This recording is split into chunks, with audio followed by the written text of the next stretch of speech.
that is up close of my survivor mark. And even no amount of foundation, makeup, no filters, nothing gets rid of this. Like, it's there. Hey good people, so this is not a sad story. This is just my story. This is what happened to me and what caused me to have this, some would call it scar across my face. I call it my survivor mark because I survived. I don't want you to feel bad for me. I am just sharing because it's been brought up on my channel in the comments section, and there's may just be some curiosity, or maybe somebody else has a physical difference that they can't hide. It's just out there for the world to see. I want you to know that it's okay to be different. Our differences make us beautiful. There is beauty in everything. And I don't want you to feel bad about it. I felt bad enough for all of us. So whether it's a burn, a scar, deformity, whatever it may be, you're beautiful. And I want you to know that. I want you to hear my story and how I came to this loving of myself regardless of what is different about me, and regardless about how people have reacted to me. Hearing other stories can bring a sense of comfort to someone else, and I'm all about that. I'm all about making people feel good about themselves, especially for things that are unique to them. And even if society may not look at it as beautiful, it can be. Here's the story of how I got my survivor mark. When I was 5 years old, I was on my way to kindergarten, and I remember the day as clear as if it just happened yesterday. I had on my favorite dress. I think I begged my mom to wear the dress because I wanted to wear it all the time. I remember singing some song, singing along to the song on the radio. I'm always singing. My mother tells me that if I'm singing, I'm happy. When I'm not singing, it means something's wrong. So I'm singing along and I'm kicking my feet in the front seat. And this was back in the early 90s where your kid sitting in the front wasn't a big deal. Like, it was normal. People didn't have these rules and laws that we have nowadays for kids sitting in the back, sitting in car seats and all this other nature. So I just want to preface that. This was back in the early 90s. So I was in the front seat kicking it. There was a line of cars. And I know the car in front of us hit the vehicle in front of them. We hit the car in front of us. A car behind us hit us. Not sure how far back or frontward it went. I just know that all of the cars in our vicinity were in a jam. Next thing I know, I apparently was thrown underneath the dashboard. I don't know if I was knocked out for a while, I don't know how long I was out. I just remember opening my eyes and looking at my mom. I wasn't in any type of pain. I didn't hurt anywhere. I just remember my mother looking down at me. And when she looked at me, she started crying. And that, I don't know about you, but as soon as my mother cries, it's like an instant reaction. I cry. And it's like a knowing that something is really wrong. That's what I had, because looking at her, seeing her look at me in panic, that's when I realized something must be really wrong. Off in the distance, other people are coming to help. Somebody did call an ambulance. However, it's morning traffic, it's Detroit. The ambulance wasn't going to get there immediately. A Good Samaritan pulling up in a van, getting my mother into the van. I remember getting me into the van. And when the lady in the back of the van opened the door and she saw my face, I remember this really clearly.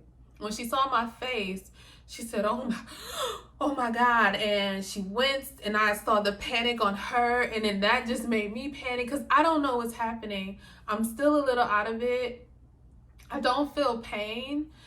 And I'm sitting in the back of the van. And they're like, get something for her face, get something for her face. And they grabbed, I don't know what it was. I don't know if it was a t-shirt or rag. I just remember them pressing it to my face. I remember hearing my mother cry. Had a moment to look down. And all I could remember is feeling like, oh no, my favorite dress is ruined. Like there's just blood everywhere. And in my mind, I don't think, oh my gosh, I'm bleeding. I'm thinking, oh my gosh, my favorite dress is ruined. I didn't come from a lot of money. We didn't have a whole lot growing up. So favorite dresses, me being the girly girl that I was, then I didn't have a whole lot of them. And there was only a few that I was allowed to wear to school that weren't, you know, like my church dresses or anything like that. So I just remember like, dang, like it's my favorite dress and it's ruined. That tells you where my little 5-year-old mind was. Thank God for those people in the van that were able to get us quickly to the hospital, because the ambulance, I don't know when they showed up, because it was such a bad jam. We get to the hospital. I remember being put on the gurney, and the doctors were next to me. They were speaking to me very calmly. They were so nice. I had such a great experience with my doctors. They made me feel calm, because at this point, you know, they separate me from my mom. They were telling me that everything was going to be okay. They told me not to talk. I couldn't talk. I didn't understand why. Next thing I know, I'm being rushed somewhere on this gurney, and I wake up in what I now know as the recovery room, and my mother is wheeled up. I remember seeing my mother being wheeled up in a wheelchair. She had a neck brace, still kind of crying, emotional, and that's what I remember.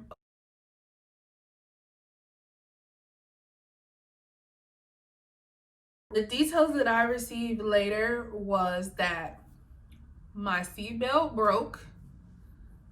I went under the dashboard because my head was turned this way. There was some type of piece of the car. My mother had a hatchback. There was a piece of the car, I don't know if it's glass, metal, but on the impact, it lodged me and sliced me. However, if I had lifted my head even just a little bit, it would have cut my eye. I would have maybe lost an eye from what was explained to me. When it cut me, it did so horizontally to where there was a hole. There was a hole in my face. When I tried to speak at some point in the beginning of all of this, it split. So my entire face split open. Yeah, I had to get stitches. This was back in the day before they had these really nice glueless stitches. I had to get the real deal Holyfield throwback sew up joints. So I had that. I had a bandage over my face, and I ended up going home. They keep me for observation. I believe we went home the same day though. I don't believe they kept us overnight. And my mother had to bring me back to have the stitches removed. But that's what happened. That is how I got this survivor mark, is what I like to call it, because I survived that. I first got back to school a few days later. When I went back to school and I still had this bandage on my face, yo, the kids thought I was the coolest thing like on the street. Like, you know, the bigger the wound, like the cooler you are as a kid. So it's just like, oh my gosh, you got that scar. Oh my gosh, like, yo, like I was lit in kindergarten. As I got older, I want to say around middle school is when people started trying to bully me because of it. They started calling me SCARFACE. That used to really hurt my feelings a lot. Now, if somebody was to call me SCARFACE, it's like I might go get merch made with it, like turn it into a hashtag. Like, it's like, okay, like state the obvious, Captain. Back then, it triggered me. It hurt my feelings. And I started wearing my hair. That's when I started wearing my hair over here to try to, like, I used to have like deep parts like this, thinking like, oh my gosh, like I would try to hide it. There was no hiding it, but I would really try. I stopped being teased about it. It wasn't even all the time in middle school. It was just like, you know, when you get into it with someone, that's like the first thing they would go to is the scar on my face, which is, you know, easy. I just had to learn to have comebacks, just have them prepared. So when I got to high school, I wasn't bullied in high school because of it. However, I did notice in high school that it was the way people identified me. Like, oh, the girl with the scar, or oh, Chelsea with the scar, because there was multiple Chelseas. So I noticed that, and that bothered me. Like, I don't want to be known for the girl with the scar. Like, that's not cool. But then something really random happened. Love and Basketball came out, starring Sanaa Lathan, and there was a whole scene where she was a kid and she scarred her face from playing basketball, and she grew up into this beautiful young woman with a scar on her face. And it's literally like in the same spot. I don't know if it's as big as mine, but it's in the same area. It's very similar. Like, yo, like that's pretty interesting. You know what I mean? Like being able to see someone, because I didn't have the highest self-esteem. So being able to see someone that was considered beautiful, who I thought was beautiful as well, and have a scar on my face, it kind of like made my wheels start turning. Like, well, maybe I'm not as ugly as I think I am because of the scar. Maybe I'm not ugly. That's what I started to think. But that didn't really help. I mean, I had that thought, but my self-esteem was still pretty low.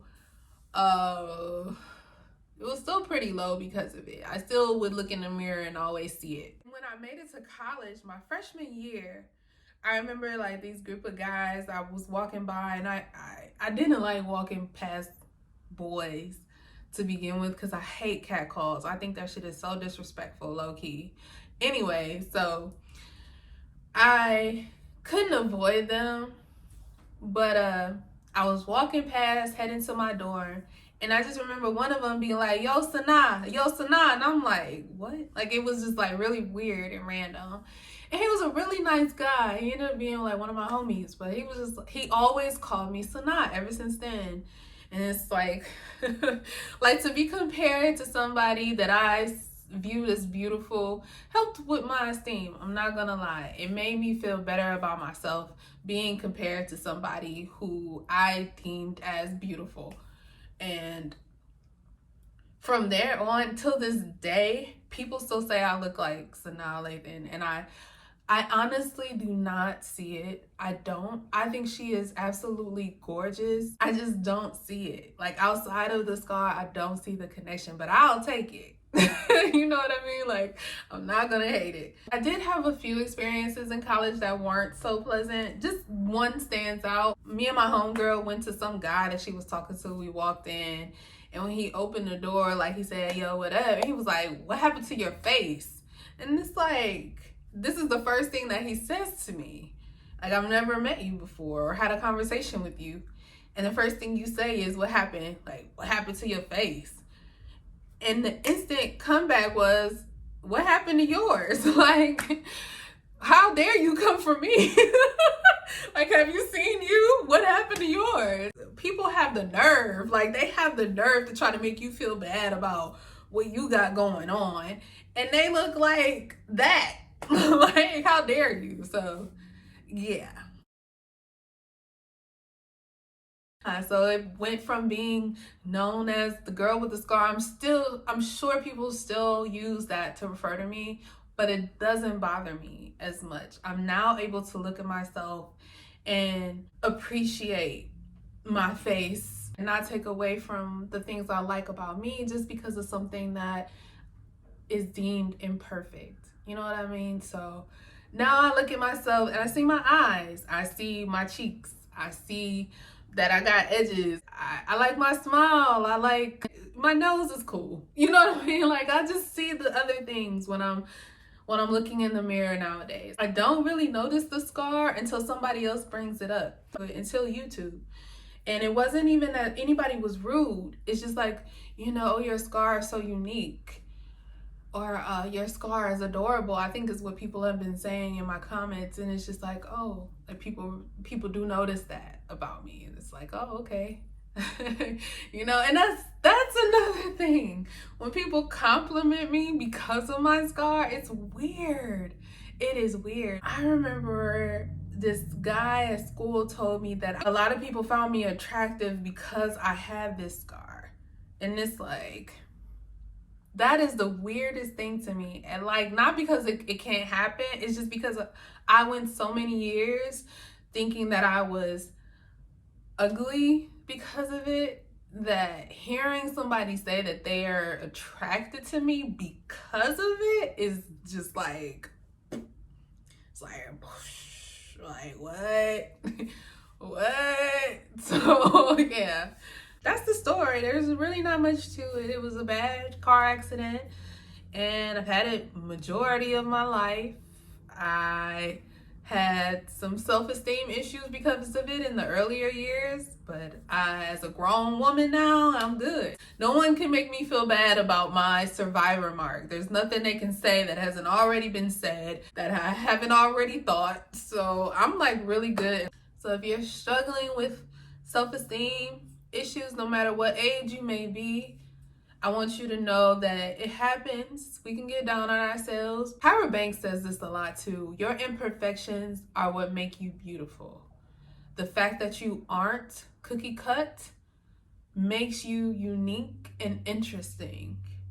And that interest is beautiful. That is a beautiful thing that separates you from the rest. Nobody's perfect. We're all different. And that's the most beautiful thing about this situation called life that we're in. All right, good people. Thank you for listening to this story. I hope you got something out of this, whether it was just like information of now you know. Embrace your beauty. You are beautiful. You are beautiful. No matter what this world, this crazy, ridiculous, ignorant world says, you are beautiful. Yeah, that's it. Bye, good people.